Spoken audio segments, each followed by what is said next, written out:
ini akan sangat menyulitkan buat banyak tim kayaknya karena mereka butuh upaya dulu untuk turun ke arah drop zone-nya. Ditambah circle yang mungkin bisa shifting. Kita akan melihat dalam 3 detik lagi. 1, 2, 3, circle. Wah, ini kayak circle Irregular hari pertama. Iya. Irregular hari pertama, match pertama. Circle-nya kayak gini nih, Jan. Aduh.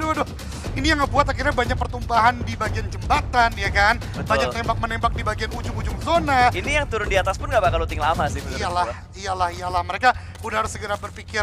Atau gini, kalau gua justru punya teori pas mereka bisa lama, tapi sekalian lama banget gitu loh. Untuk bisa tailing ke lawan-lawannya. Tapi kali ini Morph, oh no, Cleon bahkan tidak punya senjata untuk bisa melawan Uzi dari Putra Israel. Apakah ada lemparan ada golok, Jan. Yang bisa dilakukan golok dilempar? Kita tidak. Uzi lebih cepat dan eliminasi pertama masuk kepada tim Secret Malaysia. Kalau itu kampak mungkin bisa ya, apalagi kalau kampaknya Wiro Sableng. Wah, betul. Biar dilempar dan mengincar pemain dari tim Secret, tapi sepertinya Pepeng akan membalaskan dendam tersebut. Tembakan dari Pepeng sudah mulai dilontarkan tapi nggak ada backup dari teman-teman MRPX yang lainnya. Kalau gue jadi Pepeng sih mendingan gue cabut dari tadi gitu, daripada gue ngebuka suara dan malah berbahaya. Ya semoga Pepeng bisa terselamatkan dan MRPX gak kehilangan lagi anggotanya. Nah, teman-teman semua, itu dia ya sebuah permulaan yang tidak terlalu baik untuk Morph Gapex, bisa gua katakan, karena hanya menyisakan 3 player dan bahkan tidak hanya Morph Gapex, RRQ pun berdekatan di bagian Rozok. Hexas juga tadi tertumbangkan, membuat 1 player dari RRQ tidak bisa bermain. Itu langsung dieliminasi. Ini membuat 2 tim Indonesia not starting quite well, tapi Hasa membalaskan dendam pada Master Smile. Ternyata mereka masih ada di bagian outer dari drop zone yang mereka biasa dapatkan. Dan Nerpeko bergerak cepat dengan motor, kayaknya mereka nggak nyampe karena memang tadi agak membelah ke arah bagian kiri bawah. Lihat bagaimana banyaknya pertumpahan darah di bagian awal, bahkan Box Gaming kembali lagi keluar. 2 poinnya didapatkan untuk tim Sam9. Tidak terdengar Box fighting, tapi Box too soon kali ini. Ya entah kenapa berbeda sekali gaya permainan mereka, bahkan mereka dibuat bonyok kali ini. 2 anggota mereka sudah mulai tumbang. Sam9 yang paling diuntungkan karena mereka mendapatkan 2 poin pertama, bahkan dari MRPX sudah mulai bisa membalikan keadaan di mana mereka mendapatkan satu persatu pemain dari tim Secret tadi kalau nggak salah, yang berhasil diamankan oleh MRPX. Tapi kali ini lawan selanjutnya mereka adalah Infinity. Ya, ini dia ada peperangan di bagian jembatan lagi sesuai dengan yang gue prediksi. Karena memang tidak terlalu mudah untuk masuk ke bagian bawah. Shorty mendapatkan 1 knockdown dan bahkan dieliminasi begitu saja. Tapi Boom Esport dari Pasta, semuanya langsung coba untuk gerak cepat ke dalam jembatan di bagian ke kanan dari peta. Mereka coba untuk masuk cepat, tapi ternyata justru dibegal sedemikian rupa oleh penguasa bagian kanan itu BN United. Iya, sayang sekali, tapi dari MRPX mereka masih berjuang kali ini cukup low SP dan bisa mendapatkan dengan tetes peluru terakhir. Rocky bisa mendapatkan 1 pemain dari tim Infinity, akan bertaruh kembali tapi reload. Rocky reload, kamu lupa reload Rocky. Untungnya dia masih bisa melakukan sebuah proning. Reload sudah berhasil dilakukan kali ini, berusaha untuk mendapatkan kedua. Shirty ada di bagian sana dan Rocky bisa menumbangkan pemain dari Infinity. 2 lawan 2 saat ini kalau tidak ter-revive kondisi dari pemain Infinity. Sementara Logan bermain dengan sangat cerdik kali ini. Bermain agak sedikit bersabar, sebuah tembakan cepat dan bisa mendapatkan 1 pemain dari arah MRPX. Tapi finishingnya ternyata ada di tangan DBD. Sandwich position dialami oleh MRPX kali ini. Bahkan Pepeng tidak mempunyai healing sama sekali. Dia tidak mempunyai first aid, bandages, dan juga utility line berupa boosting items. Tidak dimiliki sama sekali. Ini membuat keadaan dari Morph Gapex kembali lebih tersiksa, lebih sulit lagi. Bahkan Cook Nade dari Aizen sangat matang. 2-1 lempar ke arah bagian depan. Haitos Duar. Pepeng dipulangkan ke lobby. Ada apa ya dengan Boom dan juga MRPX? 2 tim yang bisa dibilang player-playernya udah pasti saling kenal. Karena Boboho juga adalah ex dari Boom Esport. Pengalaman sudah mereka dapatkan, tentunya sudah saling bertukar informasi. Tapi dua-duanya masih belum bisa beraksi dengan maksimal sampai di hari ini. Terjebak 2 tim Indonesia ini, bahkan mereka belum menyentuh angka 100 poin. Itu dia sebuah hal yang tentu kita ingin lihat bangkit dari kedua tim ini. Karena selain poin mereka yang masih sangat minim, chicken dinner pun belum mereka rasakan. Dan itu tentu doa besar kita. Masih ada 4 game lagi selepas ini. So, we hope Boom Esport, Morph Gapex bisa kembali ke prime level mereka. Nahan overpicknya.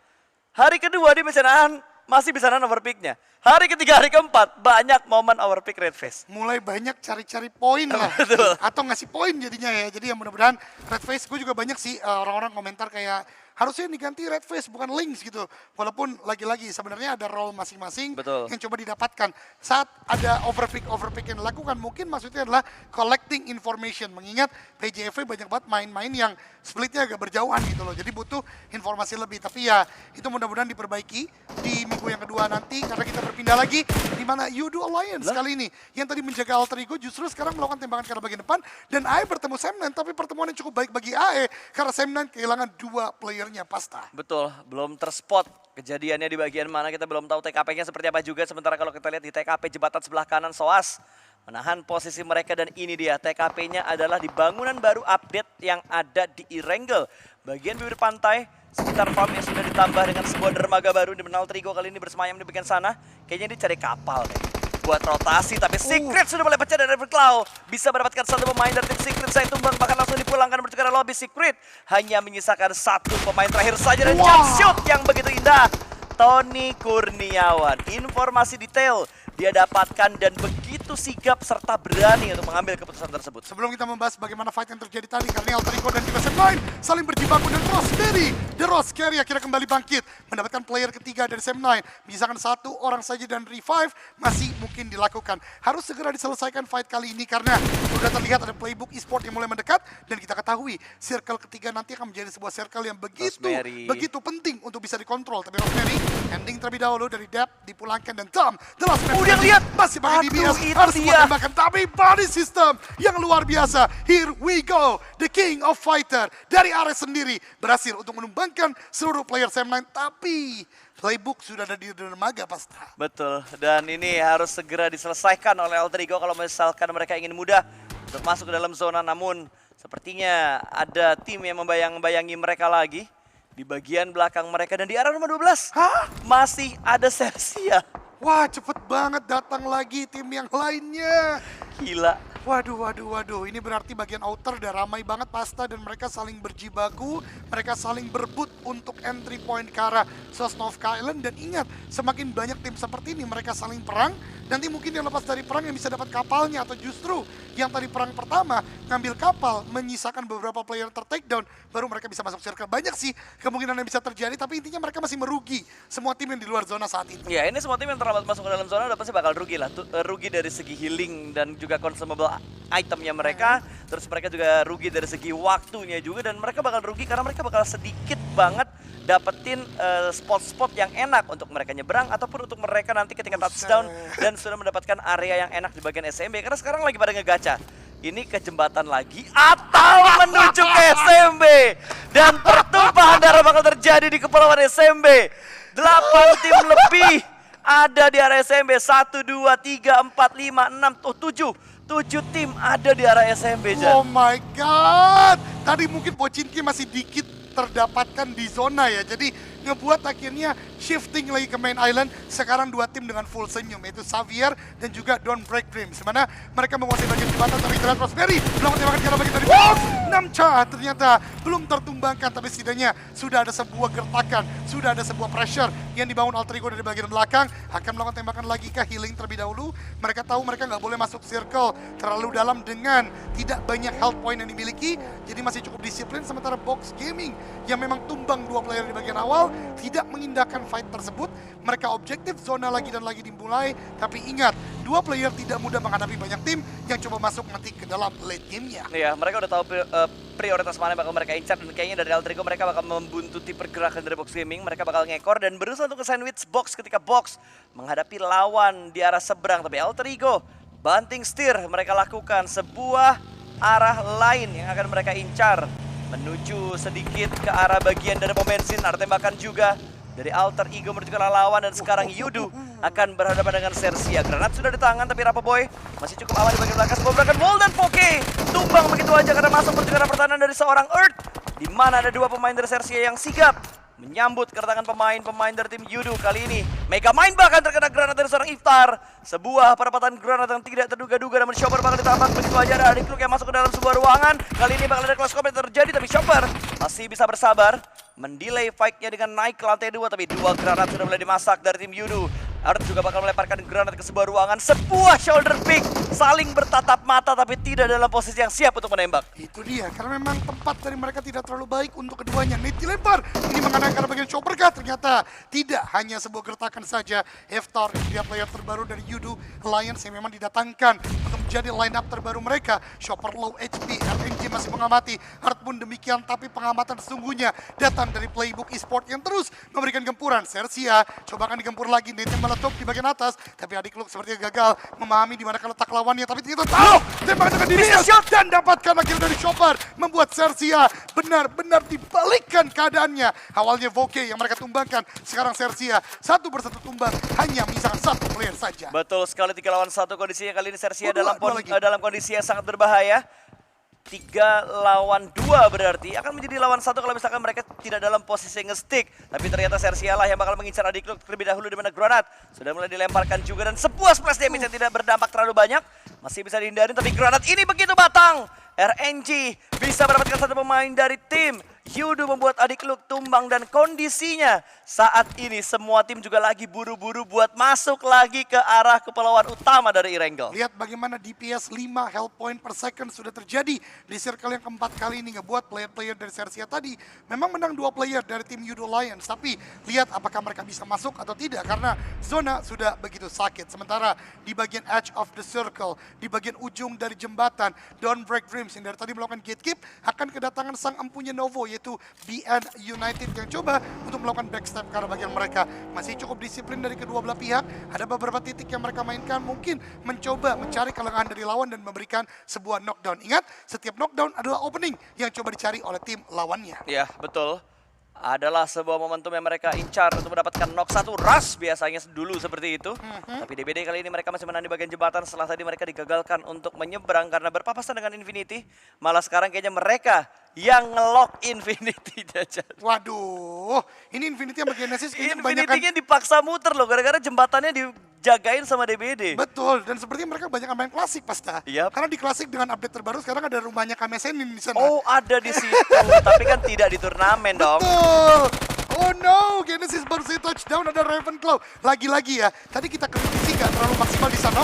Di Erangel kali ini, seorang flanker dari Vampire benar-benar memberikan impact yang besar. Ravenclaw tadi ke tim Secret, sekarang ke arah bagian dari tim Genesis. Membuat Vampire masih kuat dengan pertahanan mereka, padahal tadi udah all out turun ke arah bagian Sosnovka Island. Pasti. Iya, betul. Jadi udah ada rotasi bolak-balik yang dilakukan oleh beberapa tim. Salah satunya juga tadi yang dibahas sama Doge, apalagi dari Vampire juga tadi mereka bolak-balik. Dan sekarang Genesis berusaha untuk menahan pergerakan dari Infinity. Satu ditumbangkan, gak bisa memberikan counter karena 2 yang lainnya ada di bagian perairan. Satu pemain dari GE ini benar-benar nyayur, tapi tiba-tiba ada yang nongol begitu saja. Shirty bisa menyelesaikan tugasnya untuk membuat Infinity setidaknya bisa touchdown. Sementara ini di bagian dermaga. Betul, itu gue suka banget sih. Mereka pinter banget karena tahu akan bisa ditembak terlebih dahulu oleh Genesis. Tapi mereka tahu mereka punya kuantitas yang lebih banyak. Jadi satu muncul di kanan, satu muncul di kiri, yang satu ditembakin langsung bisa crossfire terjadi. Itu dia salah satu permainan cukup baik dari tim Infinity. Tapi berpindah ke arah BN di mana Break benar-benar membreak Dreams dari DBD itu sendiri. Karena satu player yang menjaga di bagian belakang dipulangkan ke lobby. 3 orang untuk DBD, ada Xavier terus memantau dari bagian atas, dan RRQ lagi coba memanfaatkan momentum ini untuk touchdown kembali di pulau yang utama. Iya, dibuat kerja 2 kali. Nyebrang di awal susah, sekarang suruh nyebrang di akhir di mana semua tim sudah mulai dempet. Dan area permainan yang udah nggak terlalu besar karena circle sudah mulai semakin mengecil kembali. Smoke di pop up oleh Infinity. Karena DBD bisa aja melihat menuju ke arah Infinity, bahkan dari DBD ternyata juga dibuat rontok. Jan Break ada di bagian bawah jembatan dan bisa menculik satu pemain dari DBD. Langsung dipulangkan menuju ke arah lobby. Itu dia, counter dari Dawnbreak Dreams. Memang Break itu sendiri yang datang dari BN United. Sebuah pengamatan di celah-celah tipis berhasil dilakukan, tapi Nate akan dilempar. Ini akan menjadi sebuah big net kalau memang connect. Karena player BN United ternyata terlalu cepat sepersekian detik untuk membuat knockdown dilakukan. Nate kedua dilempar oleh Jimmy. Yang OP kah? Akan membuat sebuah knockdown kah? Ternyata tidak, justru datang dari tembakan Lamborghini dari tim yang berbeda. Tapi sebuah big tipis dilakukan oleh seorang Yan. Ini akan membuat sebuah momentum yang besar. 3 player low HP. Apakah ditembak oleh player dari DBD? Yang lainnya ini dia tembakan dari bagian atas. Dan dari tim BN United dipulangkan oleh Dawnbreak Dreams. Di mana ternyata banyak poin yang datang justru dari tim Xavier. Betul, Xavier mengganggu dari arah seberang tentunya. Dan kali ini PR dirasakan oleh DBD. Gimana cara mereka untuk menyeberang ketika mereka terlambat dalam melakukan sebuah pergerakan. Masuk di stage yang kelima, 30 detik kurang lebih untuk pergerakan dari Blue Zone yang kelima juga. Dan sekarang Infinity menerima tekanan dari arah Xavier, di mana Xavier ada di bagian atas, di bagian ujung dari jembatan sebelah kiri.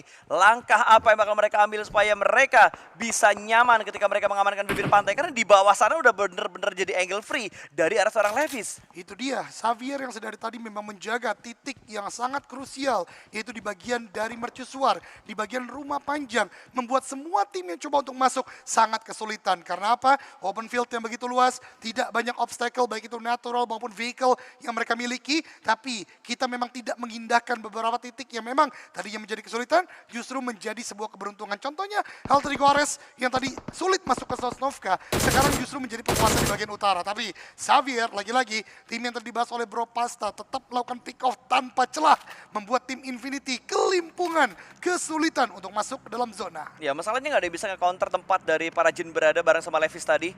Semua angle tertutup untuk menembak menuju ke bagian mercusuar ini. Tapi yang jadi angle bebas adalah ketika mereka turun dari tempat ini, itu bakal menjadi santapan apalagi buat tim-tim yang bersemayam di bagian pinggiran tebing bawah persis dari mercusuar ataupun dari tim-tim yang ada di bagian pom bensin.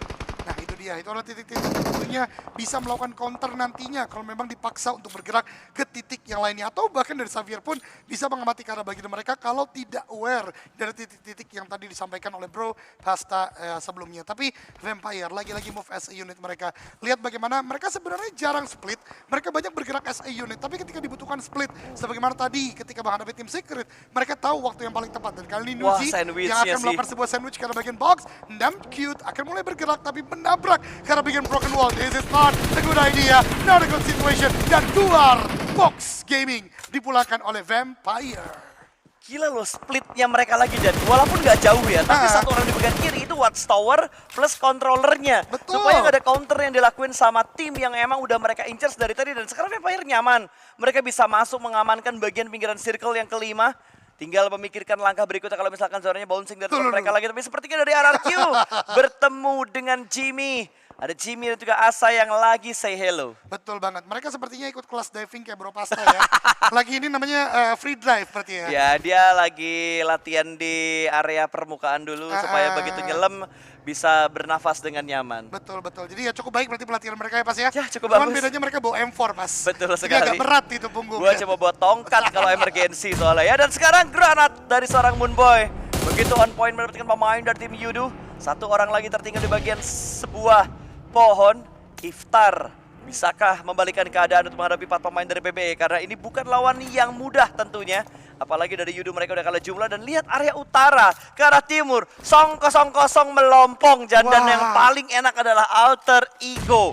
Kalau mereka bisa mempertahankan tempat ini dengan nyaman, apalagi kalau mereka bisa nge-split 2-2 ke gudang belakang dan bisa settle di posisi ini menurut gua 8, enggak, kebanyakan 70% WWCD harusnya forecast buat ke Alter Ego. Betul, mungkin kalau menjadi 80% kalau ini gamenya adalah event Dragon Ball. Tapi RRQ meratakan dari DBD. Dan ini membuat akhirnya RRQ bisa bergerak di bagian bawah. Walaupun Xavier kembali curiga. Tembakan-tembakan yang terjadi di bagian dari tebing ini akan mengundang perhatian mereka. Tadi gue bahas Alter Ego kalau event Dragon Ball mereka bisa terbang ke atas bagian gudang, bisa nembakin lawan-lawannya. Tapi yang menjadi penting sekarang adalah kepenguasaan wilayah. Kalau mereka bisa lebih luas lagi akan sangat baik. Sementara lihat bagaimana Xavier kali ini digempur habis-habisan oleh 2 tim Indonesia, itu dari tim Alter Ego dan juga dari tim RRQ. Dan tadi lihat bagaimana range mencoba untuk melakukan sebuah pertahanan. Tikung 3, 2, 1, lempar ke arah bagian depan, ke arah bagian Vampire meletup. Tapi ternyata Vampire punya sebuah shake yang menjadi pertahanan Pasta. Men, sumpah mereka kayak udah apal semua daerah yang ada di Wrangle. Gue penasaran berapa banyak jam main mereka di PUBG Mobile sampai mereka udah hafal mati banget dengan spot-spot enak yang bisa mereka amankan. Bahkan mereka tahu itu off angle untuk yang ada di bukit, dan di bukit nggak bisa overpick ke bawah karena di backup juga dari bukit seberang mereka. Itu dia, jadi menjadikan sebuah pertahanan datang dari tim lawan ya. Menjadikan lawan sebagai guardnya mereka. Itu dia, itu adalah salah satu strategi yang sangat cerdik gitu dilakukan oleh Vampire dan membuat playbook esports sekarang nggak bisa untuk berbuat banyak. Sementara Alter Ego Ares, tim Indonesia dengan percentage WCD tertinggi bisa kita katakan di game kali ini masih mengamati, namun yang menjadi berbahaya kalau RRQ nanti commit ke arah bagian mereka, karena secara logika hanya tempat Alter Ego yang bisa coba untuk diambil oleh RRQ. Dan kalau ini terjadi berarti either RRQ juga beri poin ke arah bagian Alter Ego atau sebaliknya, tapi Alter Ego fokus ke arah bagian Xavier dan bahkan banyak yang tertake dengan Pasta. Enak banget untuk dapetin sebuah elimination kali ini dari Alter Ego. Mereka menembak pertukaran tim yang begitu bebas, tapi Peiko melihat Potato dengan sangat bebas. Angle yang begitu free, namun Potato belum bisa dipulangkan karena lobby, tapi granat sudah mulai dimasak oleh seorang Peiko. Lempar menuju ke bagian dari arah pom bensinnya, berusaha untuk mendapatkan knockdown yang kedua, tapi splash damage-nya begitu dalam, diterima oleh pemain dari Alter Ego. Bahkan granat berikutnya kembali lagi dilemparkan oleh Peiko. Tentunya smoke di pop up juga membatasi vision yang dipunya oleh Alter Ego. Rosemary ada di bagian sebelah kanan dan Peiko sedikit mengintip naik ke atas temboknya, tapi kali ini No Mercy malah yang tumbang karena No Mercy terlambat dalam bergerak menjadi Watchtower. Malah dia yang tumbang terlebih dahulu dari anggota-anggota RRQ yang lainnya. Betul, step sudah mulai terdengar banyak banget terlihat pertahanan dari bagian Alpha dan juga satu kawan lainnya, dan Alpha lagi-lagi memberikan sebuah gempuran ke arah bagian lawan. Kali ini Rex Regum Keon harus tumbang di tangan Alter Ego Ares, sementara Xavier coba peruntungan ini untuk bisa melakukan sebuah tembakan. Untungnya smoke yang tebal, ada compound juga untuk Alter Ego Ares, tidak bisa membuat mereka terspot begitu mudah oleh tim Xavier. Kemenangan masih bisa untuk diperoleh bagi tim Alter Ego Ares. Reset harus segera mereka lakukan, dan yang menjadi hal baik di sini adalah selain poin yang diberikan oleh RRQ, Alter Ego Ares juga mendapatkan loot yang mereka butuhkan dari Rex Regum Keon. Ada pergantian senjata, penambahan utility, penggantian scope mungkin. Ini menjadi sangat penting dan kita tinggal berdoa. Circle dan masih menuju ke arah bagian Alter Ego Ares. Ini adalah kesempatan besar, Pasta. Ini menurut gua harus bisa dan berani gitu buat ngelebarin setup mereka ke bagian gudang, dan sudah terlihat satu anggota mereka udah mulai nge-split menuju ke bagian gudang belakang dari area pom bensin, tapi granat sudah mulai dimasak kembali. Moonboy berusaha untuk mendapatkan satu pemain dari tim Empire, namun granatnya masih belum masuk ke arah celah jendela, tapi kali ini bakal dilemparkan granat yang kedua, meletup tapi masih menjadi kembang api. Masih belum berhasil untuk memulangkan seluruh pemain Vampire ke arah lobby dengan sebuah granat. Yang ketiga, butuh 3 percobaan granat untuk mendapatkan 3 pemain dari Vampire, dan Vampire pun dipulangkan ke arah lobby. Moonboy tersenyum manis. Itu dia, satu player juga sangat ekspresif. Kalau kita ingat SEA Games, kalau itu untuk tim Filipina, Moonboy memang mempunyai salah satu kriteria yang sangat penting untuk menjadi pemain kuat di liga-liga internasional PUBG Mobile tentunya. Nate yang on point tadi, ketika smoke sudah mulai fading out, bisa digunakan. Tapi dengan apa yang dikatakan oleh Pasta, Alter Ego juga sangat cerdik, udah berhasil masuk dalam gudang, dan ini menjadi sebuah key moment untuk mereka bisa mendapatkan kemenangan. Xavier sangat kesulitan untuk masuk, dan Reski Boga harus nonton ini. Lihat Ki, Alter Ego Ares ketika mau gerak pakai smoke. Dia tadi malam Fastur sama gua setiap pergerakan kemana-mana gak menggunakan smoke. Lo gak tahu tagline-nya Rizky Boga? Apa tuh? Main talapas saja kakak. Main aja udah, lepas aja udah. Main totalitas supaya tidak terpikirkan beban-beban dari setiap pergerakan, dan dibangun seperti yang dilakukan oleh Chua tanpa beban bergerak dan menjadi beban untuk timnya. Itu dia, tapi ternyata elimination terakhir justru didapatkan Alpha. What a good elimination still didapatkan, dan kali ini keadaan berimbang 3 melawan 3, walaupun revive masih bisa dilakukan ke arah seorang range, tapi ada sebuah pick off yang dilakukan oleh PBE. Alter Ego sepertinya mau memperluas lagi, mereka mau mendapatkan cekungan ini, tapi memang high ground ini dikontrol dengan sangat baik, mengingat Playbook Esport punya 4 player, jadi mereka punya banyak kuantitas player yang bisa digunakan. Berdoa mudah-mudahan dalam 14 detik ke depan circle menuju ke arah bagian gudang. Kalau ke gudang, defensif bisa dibangun oleh AE atas player-player Playbook Esports. Ya, yang bikin repot sebenarnya pergerakan dari Raymond juga sih, yang udah nge-lock ke angle sebelah kiri, berarti bagian kanan dari Alter Ego. Dimana ini posisi yang sangat merepotkan pastinya untuk Okta kalau misalkan Oktanya lengah. Tapi untungnya Okta merespon ke arah sebelah kanan tadi, sementara pemain-pemain dari PBE lainnya masih berfokus ke angle lain juga. Dan sebuah pergerakan dari seorang Raymond. Kali ini tembakan datang dari Alpha berarti pemain dari tim PBE, namun PBE masih belum ada yang tumbang. Semuanya masih bisa utuh, dan Okta jangan sampai lengah. Udah ada satu yang muter ke sebelah kanan soalnya. Wah, ini bahaya banget tentunya ya. Ada beberapa pergerakan-pergerakan yang dimaksimalkan oleh kuantitas yang lebih besar dari tim Playbook Esport. Tapi lihat teman-teman, dalam 10 detik lagi akan lagi menuju ke arah bagian circle yang ke-9 yang mendapatkan knockdown. Untungnya belum ada knockdown.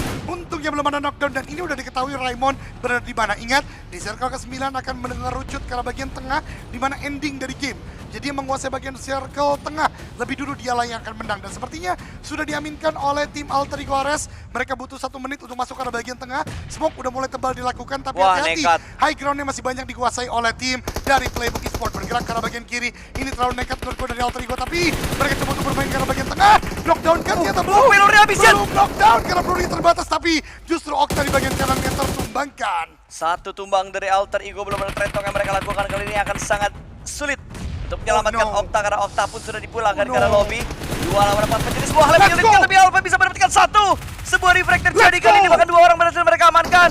2 lawan 2 kondisi berimbang kali ini, cross combat sudah pasti bakal dilakukan. Wow, Dan wow, wow. Rosemary bisa mendapatkan 1 through the smoke, dan insting berburu yang begitu bagus dan menjadi 1 lawan 1. Granat akan dimainkan. Rosemary tidak melakukan sebuah healing, tapi dia dipaksa buat mundur. Granatnya masih belum bisa memulangkan pemain-pemain dari tim PBE. Kali ini Rosemary bergerak kembali mengamankan tempat yang lebih tinggi lagi. Raymond yang bakal ditugaskan untuk menjadi mata-mata. Terlihat akan sangat jelas kali ini ingin dipulangkan terlebih dahulu satu persatu untuk ke lobby, tapi Rosemary butuh healing. Rosemary butuh healing dan dia mendapatkan sebuah celah. Tiba-tiba tempatnya ketuker, mirroring terjadi dan akan sangat menguntungkan untuk seorang Rosemary. Iya, ini gemes banget tentunya. Semua udah mulai di pick off lagi oleh Cool karena bagian depan. Rosemary udah punya bandages tadi kalau gua nggak salah. Please. Tapi ada Nate yang dimiliki Oh, oleh dari no. Cool. Ini bahaya No. banget. Dilempar Nate karena bagian depan Rosemary. Please, please. Tidak. Oh my god, untuk bandage. Rosemary, kamu pasti bisa. 1 lawan 1. Healing belum maksimal untuk seorang Rosemary. Cool Oh, no. masih memiliki sebuah nades dilemparkan dan lagi-lagi timingnya. Untungnya Rosemary udah selesai dalam melakukan sebuah healing. Shoulder pick dilakukan dan winner Jagan Dinar. Alter Ego Ares. Game kedua menjadi pembuktian MVP masih bisa didapatkan kembali oleh Rosemary. Yap.